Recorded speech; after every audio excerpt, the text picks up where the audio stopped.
കൊലക്കേസ് പ്രതിയും യൂട്യൂബറുമായ ഖാദർ കരിപ്പൊടിയെ പിടികൂടാതെ പോലീസ്. ഹൈക്കോടതി ജാമ്യാപേക്ഷ തള്ളിയിട്ടും പ്രതിയെ പിടികൂടാത്തതിന് പിന്നിൽ രാഷ്ട്രീയ ഇടപെടലാണെന്നാണ് വിമർശനം.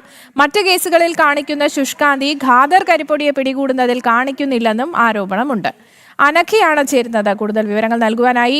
അനഘ, എന്തായാലും രാഷ്ട്രീയമായ സംരക്ഷണമാണ് ഈ കേസിലുള്ളത് എന്നുള്ള തരത്തിലുള്ള ഒരു വിമർശനമാണ് ഉയർന്നു വരുന്നത്. നമുക്കറിയാം, പലരെയും ഇപ്പോൾ തിരുവനന്തപുരത്തെ സംബന്ധിച്ചാണെങ്കിൽ കൗൺസിലർ സുഗതൻ അല്ലേ KP, അതിലൊക്കെ എത്ര തിരക്കാണ് പോലീസിന്റെ ഭാഗത്തുനിന്നുണ്ടാവുന്നല്ലേ? അതെ, അപ്പൊ അവരെയൊക്കെ ഓടിച്ചെന്ന് പിടിച്ച് കേസിലൊക്കെ ആക്കിയ പോലീസിന് എന്തുകൊണ്ട് ഖാദർ കരിപ്പൊടി പോലെയുള്ള ഒരാളെ പിടിക്കാൻ പറ്റിയില്ല എന്നത് തന്നെയല്ലേ പ്രധാനപ്പെട്ട ഒരു ചോദ്യം?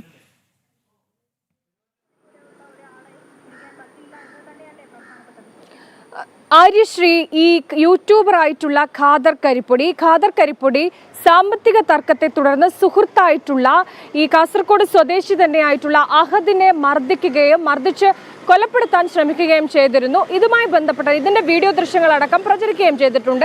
ഇതുമായി ബന്ധപ്പെട്ടാണ് കാസർഗോഡ് പോലീസ് വധശ്രമത്തിന് കേസ് എടുത്തിരിക്കുന്നത്. ഈ സംഭവം നടക്കുന്നത് ജൂൺ മാസമാണ്. ഈ ജൂൺ കഴിഞ്ഞു, ജൂലൈ കഴിഞ്ഞു, ആഗസ്റ്റ് മാസം പകുതിയായി. അങ്ങനെ 2.5 മാസം പിന്നിട്ടിട്ടും ഈ കേസിലെ പ്രതിയായിട്ടുള്ള ഖാദർ കരിപ്പൊടിയെ പിടികൂടാൻ കാസർഗോഡ് പോലീസിന് കഴിയുന്നില്ല എന്നുള്ളതാണ്. ഈ പ്രതിക്ക് വലിയ രാഷ്ട്രീയ സ്വാധീനമുണ്ട് എന്നുള്ളതാണ് ഈ മർദ്ദന വിധേയനായിട്ടുള്ള ഈ അഹദ് ആരോപിക്കുന്നത്. ഈ മുസ്ലിം ലീഗ് നേതാക്കളൊക്കെ, മുസ്ലിം ലീഗ് MLA മാർക്കൊക്കെ ഒപ്പം നിന്ന് ഖാദർ കരിപ്പൊടി വീഡിയോ ചെയ്തിട്ടുണ്ട്. അതിന്റെ വീഡിയോ ദൃശ്യങ്ങളുമുണ്ട്.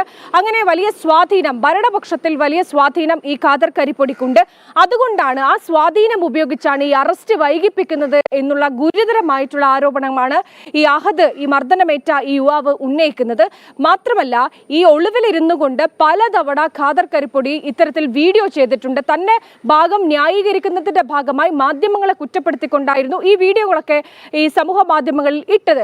ഇങ്ങനെ സാധാരണ മറ്റേതെങ്കിലും കേസിലാണ് ഇങ്ങനെ ഒളിവിലിരുന്ന ഒരു പ്രതി ഇത്തരത്തിലൊരു വീഡിയോ പോസ്റ്റ് ചെയ്യുന്നതെങ്കിൽ അത്തരത്തിലുള്ള പ്രതികളെ കണ്ടെത്താൻ കേരള പോലീസിന് നിഷ്പ്രയാസം കഴിയും എന്നുള്ളതാണ്. അത് കണ്ണൂരിലെ സംഭവവുമായൊക്കെ ബന്ധപ്പെട്ട്, അർജുൻ ആയങ്കുമായി ബന്ധപ്പെട്ടൊക്കെ തന്നെ നമ്മൾ കണ്ടതാണ്. പക്ഷെ സമാനമായ രീതിയിൽ തന്നെയാണ് സമാനമായ രീതിയിൽ തന്നെയാണ് ഒരു ചെറുപ്പക്കാരനെ സംഘം ചേർന്ന് മർദ്ദിക്കുന്നു. ആ ചെറുപ്പക്കാരൻ്റെ വയറിൽ ചവിട്ടുന്നു, നെഞ്ചത്ത് ചവിട്ടുന്നു, ആ ചെറുപ്പക്കാരനെ കൊല്ലാൻ ശ്രമിക്കുന്നു. ഇതിൻ്റെ കൃത്യമായ തെളിവുകളടക്കം പുറത്തു വരികയാണ്. അതിൻ്റെ ഞെട്ടിക്കുന്ന വീഡിയോ ദൃശ്യങ്ങൾ പുറത്തു വരികയാണ്. പക്ഷേ അപ്പോൾ പോലും ഈ ഖാദർ കരിപ്പൊടിയെ പിടികൂടാൻ കാസർഗോഡ് പോലീസിന് കഴിയുന്നില്ല. ഇപ്പോൾ പോലും നമ്മൾ പോലീസുമായി ബന്ധപ്പെടുന്ന സമയത്ത് അവർ പറയുന്ന ഒരേ ഒരു കാര്യം, ഖാദർ കരിപ്പൊടി കേരളം വിട്ടിട്ടുണ്ട്, അദ്ദേഹം കർണാടകയിൽ പോയിട്ടുണ്ട് എന്ന് മാത്രമാണ് തങ്ങൾക്കറിയാൻ കഴിഞ്ഞിരിക്കുന്നത് എന്നുള്ളതാണ് കേരള പോലീസ് പറയുന്നത്. ഇത് പറഞ്ഞുകൊണ്ട് കൈമലർത്തുകയാണ് ചെയ്തിട്ടുള്ളത്. എന്തായാലും പ്രതി രാഷ്ട്രീയ സ്വാധീനം ഉപയോഗിച്ചാണ് ഇത്തരത്തിൽ ഒളിവിൽ താമസിക്കുന്നത് എന്നുള്ളതാണ് പറയുന്നത്.